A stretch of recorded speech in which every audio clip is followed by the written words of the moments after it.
Hello, I'm Delitna Dawatko here with your daily English news. 11 civilians have been reported injured in the latest airstrike today on Maqala University. A UN plane today forced to abort landing in Ethiopia's city of Maqala due to a government airstrike. An escalating civil war cited as a factor for downgrading of Ethiopia's sovereign credit rating for the second time since May. The Ethiopian government conducts four-day of airstrikes this week in Maqala, capital of Tigray region. According to Globe News Net, 11 civilians are reported to have been injured in the latest airstrike inside Maqala University main campus. Reaped crops of farmers raided for harvest were burnt, and Ethiopia's fighter jets conducted 7 rounds of raids in and around Maqala in 4 days this week alone. The government confirmed earlier that it had conducted an airstrike on Friday. 3 civilians are known to have been killed so far, while dozens are injured and massive damage to civilian properties reported. The government said its airstrike earlier on Wednesday targeted Mesfin Industrial Engineering, an industrial compound in Maqala, and asserted the target was used by the Tigray forces to make and repair weapons. The Tigray spokesperson, Nahusai Balai, denied that the site had military significance and said it was used to produce civilian cars and tractors. He asserted that the airstrike also damaged 2 medical centers in the process. 2 other airstrikes hit the city on Monday, one of which killed 3 children of the same family, according to Tigray TV, and in related news, reported 9 people injured by the second day's airstrike are being hospitalized at the Ader Hospital, and sources at the hospital said 2 of the injured are undergoing serious surgery. Of the 9 injured by the airstrikes on the 20th of October, 3 are women, including 1 pregnant mother and 5-year-old girl. A UN plane was forced to abort landing in Ethiopia's city of Maqala due to the government airstrike. A United Nations humanitarian plane was forced to abort its scheduled landing on Friday in the regional capital of Tigray region in northern Ethiopia due to a government airstrike, and 2 humanitarian sources in the country told Reuters news agency that on the condition of anonymity. Member of Tigray Armed Forces Central Command, Getachew Reda, says despite the existence of sufficient reason why the UN would be forced to draw down its staff, such a decision might have been influenced by Abiy's bravado. Reda made the remark during an interview with Tigray TV's Direct Talk. I am just hoping it's going to be a coincidence, but there is also something fishy in the sense that many UN agencies, if not all of them, especially non-Ethiopian staff members, non-Tigrayan staff members, were told to evacuate well ahead of time because there was clear information running around, which we have gathered from the international community grapevine, that they were told they had to avoid aerial bombardment and even an all-out offensive by Abiy Ahmed. Abiy is not the kind of person who would mince his words when it comes to declaring his intentions to the international community. So he was bragging to the international community that he would take over Maqala in a matter of 10 days, and that this was part of, at least my understanding, it's not official government position, but this is my understanding that the UN Ethiopia's decision to draw down its staff was also greatly influenced by the kind of bragging and bravado that Abiy nearly perfected into an art form. Getachew Reda, however, appreciated those UN staff who decided to stay.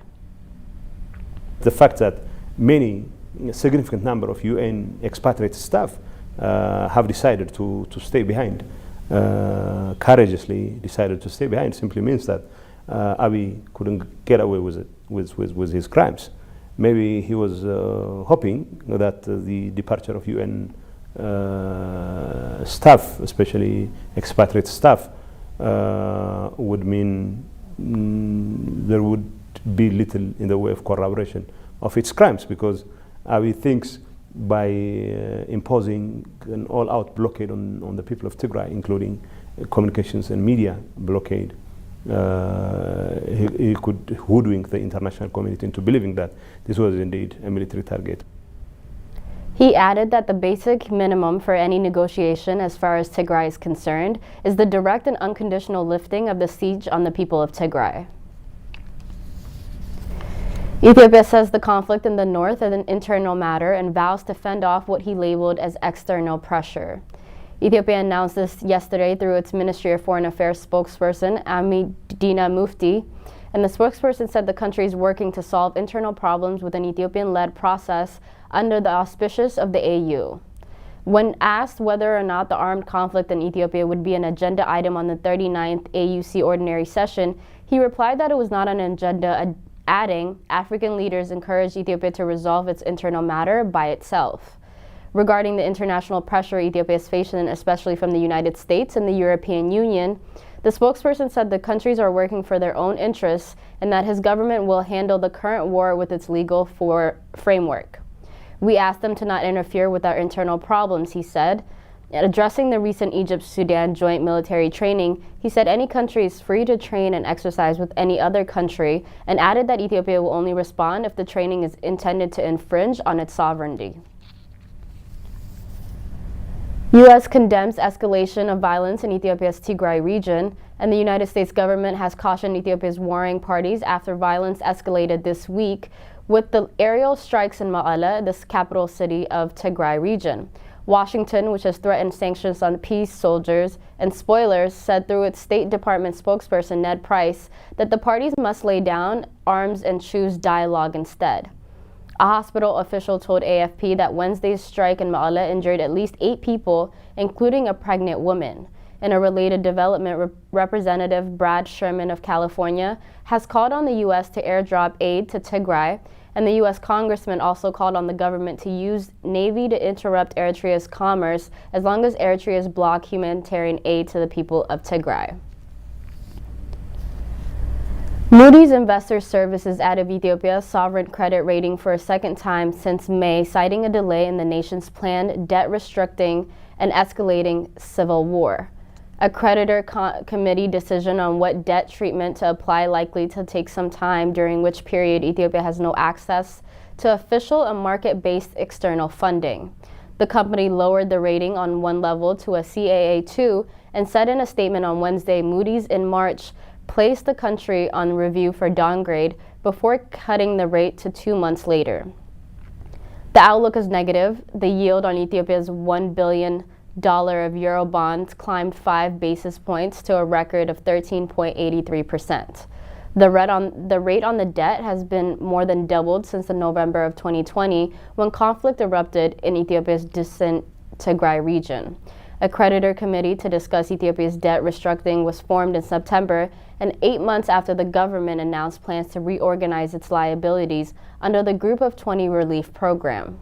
Meanwhile, a civil war in the nation has intensified with Prime Minister Abiy Ahmed's troops carrying out airstrikes this week in the city and the capital of Tigray, and the negative outlook reflects heightened uncertainty regarding political risks and the delay in debt resolution, he said in a statement on Wednesday. That wraps up our news for the day. Thank you for tuning in, and we'll have more for you next week.